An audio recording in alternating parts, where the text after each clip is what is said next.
Hello everybody, welcome to Talks with Brian Jonathan. Dan kali ini bukan Talks with Brian Jonathan, tapi lebih tepatnya adalah Chill with Brian Jonathan. Dan sebenarnya di episode sebelumnya itu adalah episode perdana yang dimana gua bikin Chill with Brian Jonathan karena gua mau nyantai aja ngobrolnya. Dan gua mau lebih effortless lagi untuk membuat konten, untuk membuat podcast, untuk menemani kalian tidur. Biar tidurnya lebih mudah. Lebih tepatnya lebih mudah ketiduran sih, gitu. Nah jadi, gua tuh lagi mikir nih, kayak gue selama ini kan bikin lagu, terus bikin karya, bikin konten di TikTok dulunya. Dulu gue rajin bikin konten di TikTok kebetulan. Nah, buktinya apa? Langsung aja cek TikTok gua. Itu gue rajin banget dulunya. Makanya bisa lumayan banyak tuh followersnya. Cuman makin hari makin menurun. Engagement semakin menurun. Aduh, sedih sekali. Tapi ya mau gimana lagi. Ya, jadi gua tuh lebih memilih untuk membuat podcast seperti ini karena gua merasa lebih happy dibandingkan gua bikin konten di TikTok. Karena di TikTok juga setiap kali kalau gua bikin konten, yang ada tuh berantem terus sama orang-orang di kolom komentar. Tapi ya sudahlah, itu adalah masa lalu, masa-masa kuliah gua ketika gua tuh masih OTW lulus gitu dan awal-awal baru kerja setelah lulus kuliah. Nah, itu dia ketika gua bikin konten di TikTok. Nah, dulunya memang gua banyak bahas soal percintaan, love, relationship, and psychology, anjay. Ya, karena gua kuliah psikologi sih, jadi gua ngerasa kayak ya udah, apa yang gue udah pelajari gue sharing aja gitu loh. Biar orang tuh gak salah nangkap. Apalagi kebanyakan orang waktu itu tuh merasa paling paham soal psikologi, padahal dia gak kuliah psikologi. Aneh sih, tapi ya udahlah. Jadi itulah tujuannya namanya psikoedukasi. Edukasi psikologi untuk masyarakat umum, untuk halayak umum. Gitu. Jadi untuk teman-teman semua lebih paham tentang psikologi dan jangan self-diagnose. Cari tahu aja informasi seperti itu boleh. Silakan cari tahu sebanyak mungkin soal psikologi, soal mental health kalian, tapi pada akhirnya kalau memang udah merasa there's something wrong, ya sebaiknya langsung pergi ke psikiater. Sebelum ke psikiater, ke psikolog dulu. Ya, pergi ke konselor dulu. Kalau konselor gak oke, baru ke psikolog. Kalau psikolog gak oke, baru ke psikiater gitu ya.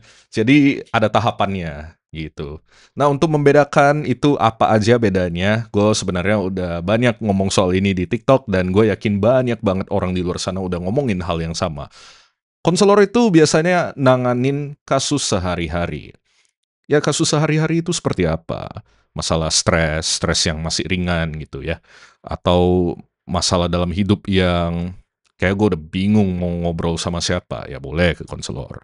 Atau masalah percintaan, atau masalah hubungan gitu. Hubungan pertemanan, atau apapun yang masih kayak masalah sehari-hari. Itu boleh ke konselor.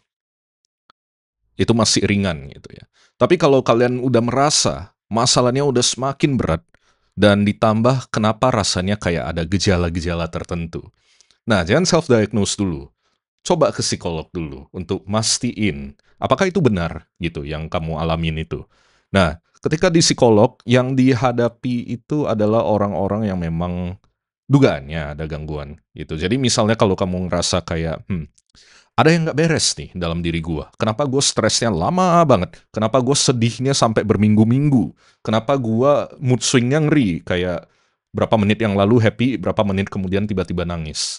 Nah, apalagi kalau ada teman-teman di sekitar kamu atau keluarga di sekitar kamu yang udah notice, ada yang nggak beres sama ini anak. Ya itulah saatnya kamu coba ngobrol, pergi ke psikolog. Tidak ada salahnya untuk itu. Psikiater sih nanti, karena biasanya ke psikiater itu otomatis dikasih obat. Nah, idealnya di sini adalah, ya ini bukan bukan berarti mengesampingkan psikiater, no. Tetap kita sangat butuh psikiater. Psikolog pun butuh psikiater pada akhirnya untuk merefer kliennya. Apalagi kliennya yang masalahnya udah berat banget gitu. Yang butuh makan obat, itu ke psikiater. Karena ke psikiater itu biasanya pasti udah ngasih obat. Tapi obat-obat dari psikiater itu luar biasa mahal. So damn expensive. Dan gue udah sempet cari tahu itu. Karena dulu gue ya karena gue dulu kuliah psikologi sih. Makanya minimal gue tahu lah. Ya yang gitu-gitu pasti tahu gitu. Dan kebetulan kan sempet ada kerja bareng di salah satu tempat kerja. Salah satu, kayak banyak banget tempat kerja gua karena emang banyak tempat kerja gua itu. Dan salah satunya itu adalah Soteria Care Center. Nah itu sebenarnya sister company dari Reksa Music School. Kalau kemarin-kemarin kan gue bahasnya Reksa Music School terus. Nah ini Soteria Care Center. Ini bisa dibilang kayak sister company-nya atau induknya lah. Nah, Soteria Care Center ini basically adalah rumah pemulihan untuk orang yang memiliki gangguan mental seperti itu. Nah, jadi biasa orang nginap di sana. Dan kebetulan gua sama beberapa teman-teman, sama tim, itu launching Soteria Day Treatment. Itu gua sama teman-teman yang bangun sistemnya. Jadi itu Soteria Day Treatment basically counseling online, ya. Dan yang kerja itu yang jadi konselor sama psikolog itu teman-teman gua sendiri, senior-senior gua kebetulan. Jadi ya mereka melayani lah gitu. Kebetulan ada 2 psikolog, ada psikolog juga, ada konselor juga. Jadi tergantung kasus kamu. Gitu ceritanya. Nah, makanya gue tahu gara-gara gue kerja di Soteria Care Center. Biasa gue hanya ngurus media sosialnya sih. Jadi ya itu gue foto-foto, gue yang bikin video, gue yang bikin website gitu. Tapi jadinya kan pasti minimal tahu lah kondisi dari klien atau pasien yang ada di sana, yang rawat inap di sana. Ya sering sih ketemu mereka. Ngobrol, jawabnya C, D, E, F, G. Ya sudah gitu loh. Ya itulah kira-kira. Nah, balik lagi ke main topiknya, di mana gua bahas soal konten yang gue bikin dulunya. Ya, gue dulu bikin konten banyak. Dan beberapa tahun lalu, ya gue akan mulai bikin lagu juga. Itu lagu-lagu ada di Spotify semua, dengerin aja. Nah, tapi sempet gak sih? Ini, kita masuk ke inti dari video ini. Yang pertama itu adalah, lu pernah gak sih upload karya? Tapi yang komen itu berapa orang doang? Itu agak krik-krik gitu. Ya, we've all been there. Kita pernah di satu titik itu ketika kita mau memulai membuat konten. Kayak gue bikin konten. Kalian kira gue langsung kayak, wah viral gitu. Langsung banyak banget orang yang komen di TikTok.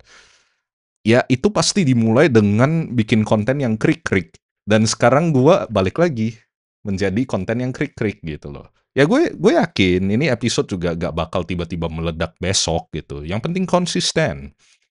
Itu kuncinya. Kuncinya adalah konsisten gitu loh. Jadi ya, gue usahain tiap hari bikin.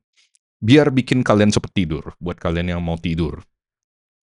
Atau buat kalian yang kesulitan tidur, ya kalian denger podcast ini, semoga bisa ketiduran. Anggap aja gue lagi bedtime story. Nah itu, jadi gak langsung konten yang kamu buat itu viral. Itu pasti ada prosesnya. Minimal orang tuh kayak, oh udah mulai familiar sama ini orang. Orang ini bikin konten menarik. Orang ini oke nih. Cakep nih ini orang. Enak dipandang. Nah, itu dijamin kontennya viral. Ya kalau di TikTok itu FYP lah ya kontennya. Kalau di Reels ya masuk di Reels gitu loh.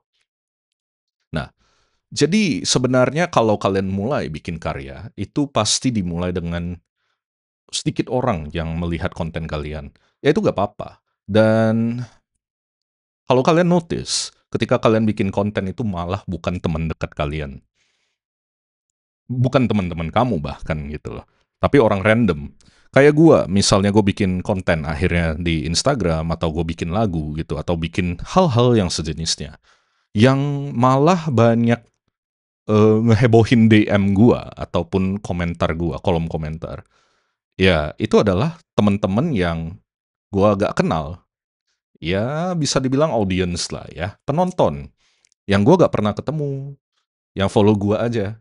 Tapi anyways, thank you loh ya, udah memberi perhatian kepada saya. Ya, tapi itulah, dari sana mulainya. Bahkan gak ada temen-temen yang sebenarnya notice gitu. Kayak misalnya gue bikin konten baru atau lagu baru. Kayak misalnya TikTok gue dulu. Ada beberapa temen yang tahu, oh ya lu bikin. Tapi ya udah gitu, sekedar tahu. Tapi yang banyak kan komen itu kan orang-orang random, bukan temen-temen sendiri gitu. Bahkan kayak temen-temen gue gak pernah ada, sedih banget sih. Tapi enggak, pasti ada penjelasannya. Kenapa bisa demikian? Gue bukan berarti mendiskreditkan temen gue. Enggak, temen-temen gue kita nongkrong ya. Kita tetap ngopi kok. Traktiran ada di gue. Anjay. Chill, chill. Gue bukan berarti mendiskreditkan kalian, enggak. Tapi ada penjelasan, makanya dengerin dulu. Jangan marah dulu. Lu jangan marah dulu. Sans dulu. Kalem, kalem. Ya, jangan marah dulu gara-gara gue ngomong gini. Nah, yang kedua ini poinnya ada. Poin yang kedua itu, menurut lu kenapa temen nggak selalu jadi supporter karya kita? Pernah nggak mikir? Kayak, lu udah bikin konten banyak nih. Lu udah upload itu ini. Tapi kenapa nggak ada temen yang mau komentar, yang mau reply, anjay keren gitu. Wis, mahkota lu jatuh king gitu. Tapi temen lu yang komen, malah yang komentar kayak gitu orang random yang ngasih gitu. Kenapa ya kira-kira temen-temen itu gak pernah minimal ngomong gitu, oh lu keren gitu. Tapi di media sosial, kalau in real life kan ya minimal ada lah gitu. Nah kenapa nih? Karena gini, penjelasan singkatnya adalah selera mereka itu beda. Ya, konten yang kamu bikin, karya yang kamu bikin, belum tentu itu seleranya mereka. Ini kenyataan pahit. Temen ya temen. Tapi temen support pun ya udah sebatas support. Sebatas ada untuk hadir, untuk menghargai karya kalian. Tapi bukan berarti karya kalian itu seleranya mereka. Ini kenyataan pahit. Tapi ya udah, gak apa-apa. Dan lu harus tahu juga prioritas orang tuh beda. Prioritas hidupnya mereka itu beda sebenarnya. Bisa jadi ya mereka tuh ya berteman sama lu karena ya berteman gitu loh. Mereka juga bukan kerja sama lu kan. Lu gak bisa nuntut mereka untuk, "Oi, lu temen gua gak sih? Minimal lu komen dong." Lu gak bisa begitu. Lu gak bisa maksa temen lu. Karena temen lu dan lu anggapannya itu setara sebenarnya. Jadi mereka tuh kayak ngerasa gak ada kewajiban untuk selalu meramaikan konten lu. Oke, kalau misalnya mereka share karya lu, ya mungkin karena mereka support banget nih gitu. Itu temen yang keren tuh. Cuman kan belum tentu ya bakal seperti itu. Atau bisa jadi ketika mereka share konten kamu atau karya kamu, itu bisa jadi karena itu impactful buat mereka. Dan mereka ngerasa itu kayak ini bagus banget. Ini well banget nih yang dikatakan sama si bos satu ini. Iya. Atau bisa jadi karena mereka tuh ya emang seneng sama lu. Karena bisa aja ada temen yang diam-diam ngegebetin lu. You don't know. I'm talking about gimana bilangnya? Gue tuh lagi ngomong soal kayak, oh I have a crush on this guy. I have a crush on this girl. I want to repost so I can get her attention, anjay. Biar dapat attention. Gitu ceritanya. Jadi tujuan gue bikin konten seperti itu, gue share, itu karena ya gue tuh, gimana bilangnya, jadi tujuan gue share konten dari doi, temen gue, awalnya temen dulu ya, bilang temen, kenapa gue share kontennya? Karena gue butuh perhatian dia, pura-pura suka aja dulu sama konten-kontennya, karya-karyanya, karena gue tuh ngegebet dia gitu loh, doi gue ini gitu, gue mau PDKT sama dia makanya gue upload. Jadi sebenarnya ada tujuan di balik itu. Jadi banyak kemungkinan, tapi kemungkinan besar adalah jarang banget teman-teman sendiri bakal mau nge-share konten kamu. Begitu. Nah, tapi gimana nih rasanya kalau justru orang asing itu lebih support karya kita daripada teman sendiri? Gue tuh sempet lihat ada beberapa konten, konten orang luar ya, muncul di Reels atau di FYP gue. Jadi dia, ini orang luar gitu, ngomel dia ceritanya. Kenapa sih orang asing itu lebih suportif daripada teman-teman sendiri? Nah, sebenarnya ada beberapa jawaban. Udah sempet gue mention tadi jawabannya. Karena basically selera mereka tuh beda. Hasil karya lu belum tentu seleranya mereka. Nah, tapi bisa aja gini, ada kemungkinan lain. Ya sebenarnya kemungkinan lain tadi gue udah sempet bilang sih, yaitu lu sama temen lu itu setara. Jadi mereka tuh ngerasa kayak gak ada kayak, oh lu tuh lebih levelnya lebih tinggi dibanding mereka, enggak gitu loh. Dan ini kenyataan pahit tapi ya emang bener, yaitu adalah ketika lu menjadi seseorang yang berkarya, katakanlah lu tuh seniman. Seniman pasti ada orang yang demen dong sama hasil karyanya, yaitu ya fans lu, audience lu, penikmat lu, gitu ya. Levelnya pasti beda. Mereka tuh ngikut lu, karena mereka seneng sama elunya, entah karena hasil karya lu, entah karena kepribadian lu, entah karena selera lu, atau entah karena lu cakep. Pasti mereka ada alasan untuk mengikuti lu. Makanya mereka ngikut. Kalau temen itu kan bareng, bukan ngikut. Gitu loh. Jadi itu yang membuat kayak kenapa orang asing itu lebih suportif. Alasan lainnya adalah gini, kalau orang asing yang nge-komen atau yang nge-share konten lu, mereka tuh gak ada beban. Karena ya gue gak kenal lu gak kenal gua, tapi gue seneng sama karya lu, ya udah gue post aja karena gue seneng. Ya gak ada beban gitu loh. Nah, beda cerita kalau misalnya temen sendiri yang upload. Pasti ada gengsinya itu gitu loh. Gengsi itu berlaku di mana-mana. Temen sedekat apapun itu pasti punya gengsi. Kayak, ya karena gue kenal dia, masa gue upload, gue nge-share konten dia, agak malu nih kalau dilihat teman-teman yang lain gitu loh. Kadang itu bisa terjadi gitu, karena gengsi. Ini hal yang jarang diutarakan sama orang menurut gue. Elephant in the room-nya adalah teman-teman kita semua gengsi. Itu adalah kenyataan pahit. Tapi ya sudah, itulah yang harus diterima, beberapa alasan itu. Nah, malah audiens sejati itu biasa datang dari luar lingkaran, luar dari circle lu. Karena mereka, ini alasan lain juga ya, karena mereka itu merasa kayak lu tuh suatu figur yang tidak bisa dicapai sama mereka. Makanya orang itu gimana pun ya, dari dulu itu polanya sama.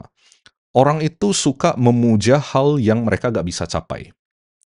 Orang itu suka memuja suatu hal yang mereka gak bisa sentuh. Dan ini berlaku juga seperti lu sebagai seorang seniman, seorang kreator, atau seorang artis, atau selebriti. Itu kan banyak pengikut. Karena pengikut-pengikut itu mereka tahu, mereka sadar. Kemungkinannya sangat kecil untuk bisa ngobrol gitu sama orang yang mereka idolakan. Itulah kenyataannya gitu.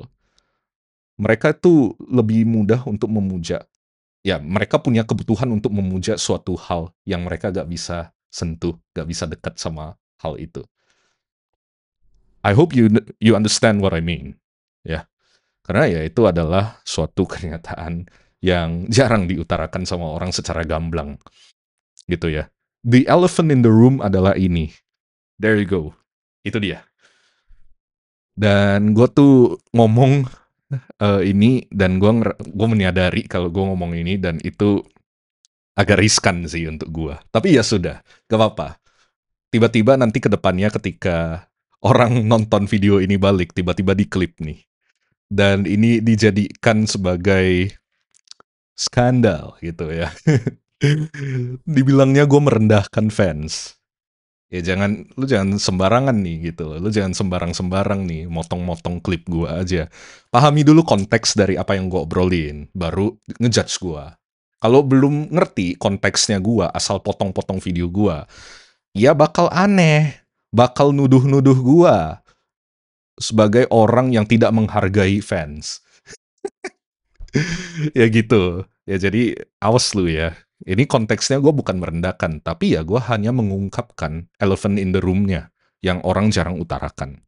Gitu. Nah, tapi pada akhirnya sebagai kreator, apa pelajaran terbesar lu soal support temen? Nah, ini poin yang keempat yang terakhir gitu ya, untuk bacotan malam ini ceritanya. Nah, sebenarnya kalau bisa ya, ketika teman-teman yang baru mulai ngonten, yang berkarya, bikin lagu, bikin karya, dan lain sebagainya, itu jangan bergantung sepenuhnya kepada teman. Nah, ini gue bercerita aja deh.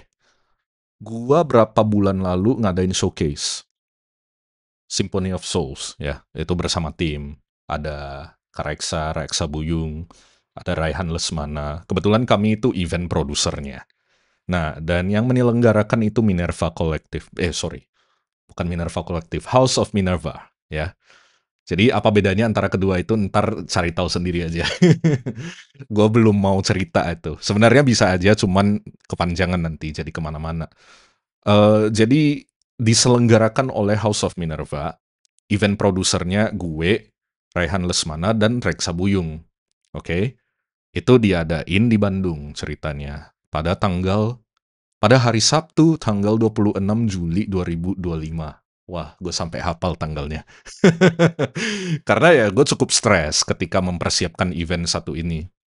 Agak banyak mikir lah. Banyak yang harus gue siapkan. Gue udah menjadi orang yang perform, tapi gue juga jadi event produsernya. Gue harus koordinasi sama tim, harus koordinasi sama vendor, dan harus koordinasi sama lain-lain. Banyak lah yang diurus. Tapi ya minimal itu jadi kebanggaan gue. Kayak keren nih, gue akhirnya udah bisa bikin acara ini. Nah, gini, itu kan gue udah sempet bikin event-event kayak gini.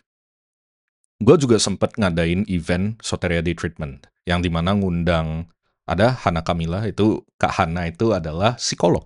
Beliau psikolog senior gue, dulu waktu gue kuliah di psikologi. Nah, jadi gue ngundang karena beliau juga kebetulan kan psikolog nih di Soteria Day Treatment, dan gue juga ngundang Carlita Vanuela itu temennya Kareksa awalnya. Temennya si Kareksa dari gereja CLCC.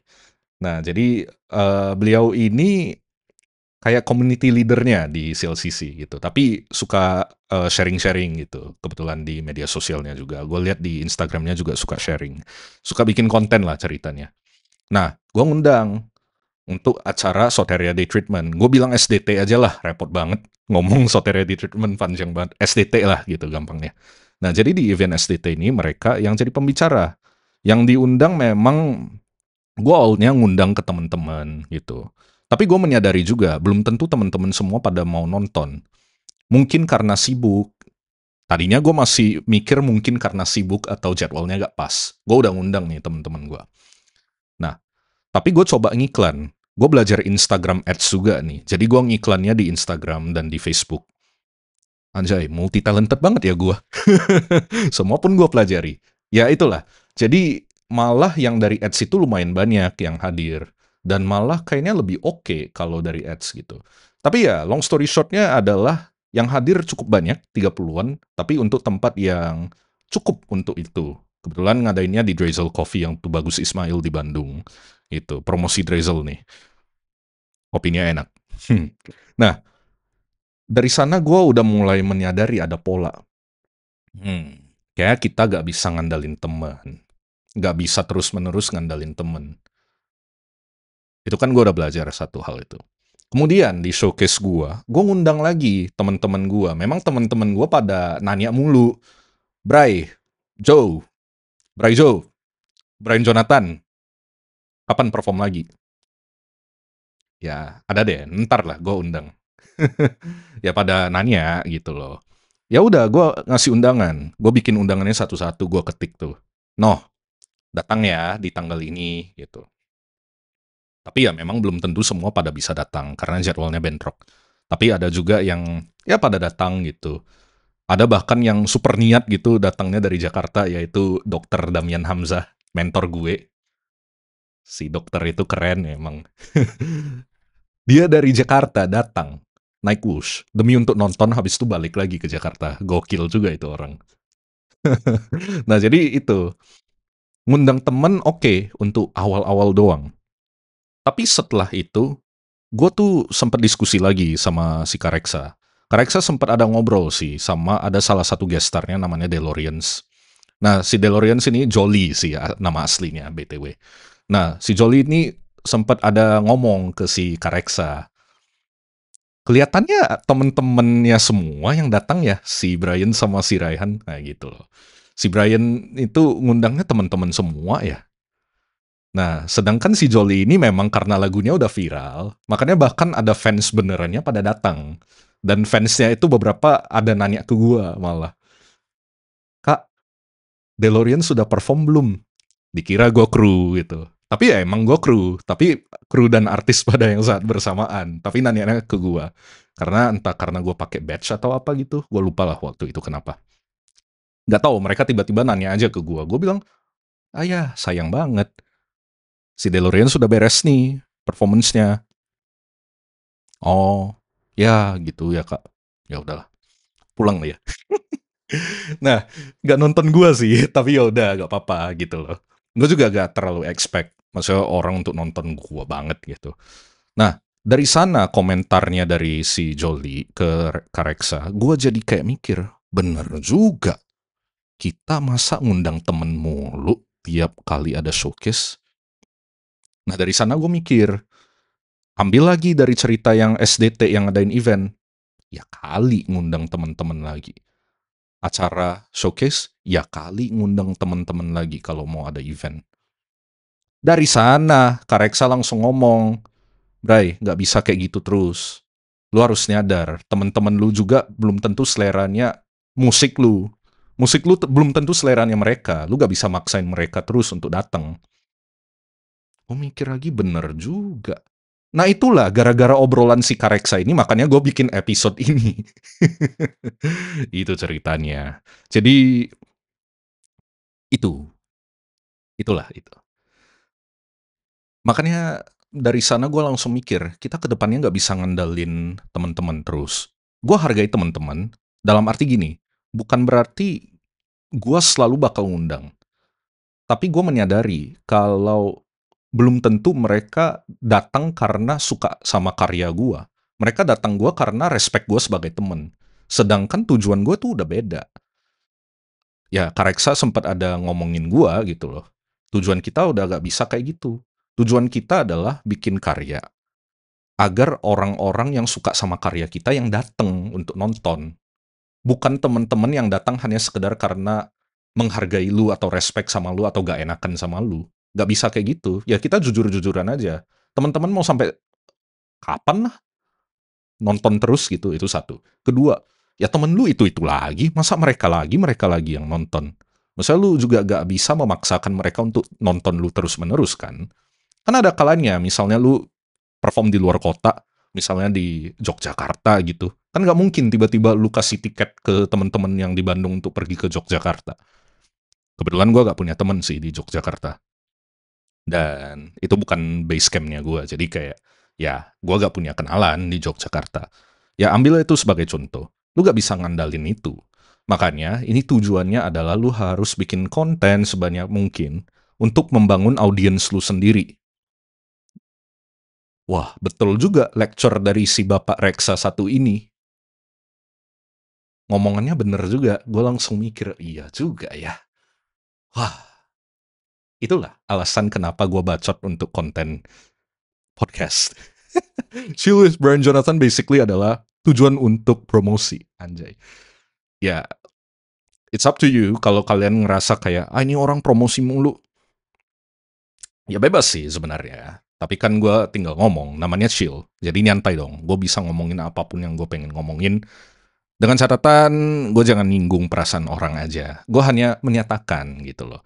Nah, itu ceritanya. Jadi buat teman-teman yang lagi membangun konten, yang lagi membangun karya-karyanya, mungkin kalian bisa ambil contoh dari cerita gue. Ya, yang gue awalnya bikin konten di TikTok, naik, luar biasa naik, turun sekarang. Gue menyadari hal ini. Justru orang-orang yang support lu banget itu adalah orang-orang random yang memang sebenarnya seneng sama karya lu. Atau ya emang lu cakep sih, makanya mereka suka lihat lu. Atau ya memang mereka merasa karya lu itu relatable atau valuable. Atau ya emang mereka suka aja sama lu, makanya mereka jadi fansnya lu, audiensnya lu. Ya gue juga agak mau gengsi lah.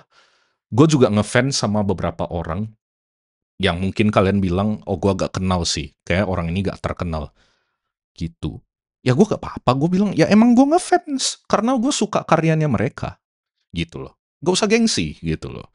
Nah, jadi dari sana kalian juga harus menyadari, kalian gak bisa maksa teman-teman sendiri terus-menerus untuk support kalian. Mereka itu punya seleranya sendiri. Nah, cara gue untuk mempertahankan pertemanan adalah dengan gue menghargai mereka. Gue menghargai kalau selera musik mereka beda. Nah, karena teman-teman gue ini, kenapa jadi teman-teman gue? Karena ya mereka ini temen ngobrol gua, temen nongkrong gua, bukan temen yang wajib nonton gua. Enggak, gua nggak pernah mendefinisikan teman sebagai itu. Makanya dari sana gua mau bilang, lu nggak bisa maksa temen-temen lu untuk support lu terus-menerus. Mungkin ini kenyataan pahit bagi beberapa temen-temen yang nonton di sini. Ya mungkin, tapi ya kalian harus terima. Justru lebih baiknya adalah kalian bangun fanbase sendiri. Coba kalian lihat artis-artis yang terkenal di luar sana. Itu yang super obses sama mereka itu kan bukan temennya mereka gitu loh. Orang-orang yang kebetulan suka aja, seneng aja sama artis ini gitu loh. Yang obses banget sama mereka. Nah, kan jarang teman-teman mereka itu yang kayak obses sama mereka sendiri gitu loh. Kayak agak gimans nih gitu loh, agak kumaha, kumaha ieu nya gitu. Kayak agak aneh gitu, masa teman sendiri yang obses sama kita gitu kan agak gimans gitu loh. Ya itu logiknya, you get the logic gitu loh. Lebih kurang kayak gitu. Ya, that's the lesson for today. Jadi sebenarnya teman-teman itu ada karena jadi teman diskusi. Karena value kalian sama, karena kalian nyambung sefrekuensi. Bukan berarti selera musiknya sama. Itu dia. Jadi ya gak apa-apa lah. Temen itu ya sudah kita hargai gitu loh. Yang penting kita bikin karya yang bisa menghibur banyak orang. Kita bikin karya yang bisa bermanfaat buat banyak orang. Itu yang terpenting di sini untuk kebanyakan orang bisa menerima kita, senang sama hasil karya kita, merasa karya kita itu bermanfaat dan valuable, itu juga udah oke banget gitu loh. Teman-teman lu ada, mereka support lu, karena mereka menghargai lu. Mereka sekali-sekali lah share gitu, ya gak apa-apa gitu loh. Tapi kalau misalnya lu satu titik lu merasa kesepian, ya teman-teman lu ini yang bakal ada buat lu. Karena there's a saying, it gets lonely up there. Ya, rasanya kesepian banget ketika di atas sana. Ya itulah kenapa lu wajib mempertahankan teman-teman yang dari awal udah nemenin lu. Walaupun selera musik mereka beda, selera karyanya beda. Tapi ya mereka ada ketika lu mau ngobrol. Pertahankan itu. Karena satu titik ketika di atas nanti, ini udah banyak yang ngomong. Maksudnya gue juga coba belajar lah dari orang-orang yang udah well banget, udah sukses banget jadi seniman, jadi artis. Ya rata-rata mereka bilang, sepi banget nih di atas gitu. Gue juga udah gak ngerti mau percaya sama siapa. Nah, mumpung lu pada temen-temen yang calon-calon orang terkenal nih, calon-calon orang sukses nih. Gue sumpahin lu pada jadi sukses, anjay. Ya pertahankan teman-teman yang ada dari sekarang gitu loh. Pertahankan karena lu gak akan pernah tahu ke depannya mereka jadi apa. Itu satu. Kedua, lu gak akan pernah tahu kapan lu butuh mereka dan kapan mereka butuh lu. Lu juga harus standby kalau mereka butuh lu. Jadi mutual lah, biar beneficial lah untuk satu sama lainnya gitu. Nah itu life lesson salah satu ini untuk bacotan malam ini. Jadi kebetulan ini malam, gue juga bentar lagi mau tidur. Ya, setor dulu satu episode gitu loh. Terlalu jujur nih. Ya, I hope this episode bisa bermanfaat buat kalian. Ini bener-bener no filter, gue gak ada ngedit. Karena gue males ngedit sejujurnya. Ya ini langsung plek-plekan upload dah, udah. No big deal, man. Jadi ya sebenarnya namanya juga chill with Brian Jonathan, jadi ya santai aja gitu. Nah jadi buat teman-teman yang pengen request topik, as usual, gue sangat open. Kalian mau ngobrol sama gue, DM gue terbuka, gue pasti ada bales. Kalau memang mau instan lagi, email, WhatsApp, itu bisa. Ya semua lah, terserah kalian lah mau hubungin lewat mana. Ya ini gue ngobrolnya kayak udah nyantai banget, kayak temen aja ini. Ya emang itu tujuannya dari podcast ini. Jadi kalau kalian udah ketiduran ya selamat tidur. Kalau kalian udah mulai lebih sans, ya udah. Kalau kalian masih nonton sampai detik ini, luar biasa, keren kalian. Makanya minimal ngopi lah. Kayak gitu. Nah jadi inilah episode yang kedua dari Chill with Brian Jonathan. See you in the next episode. Bye-bye.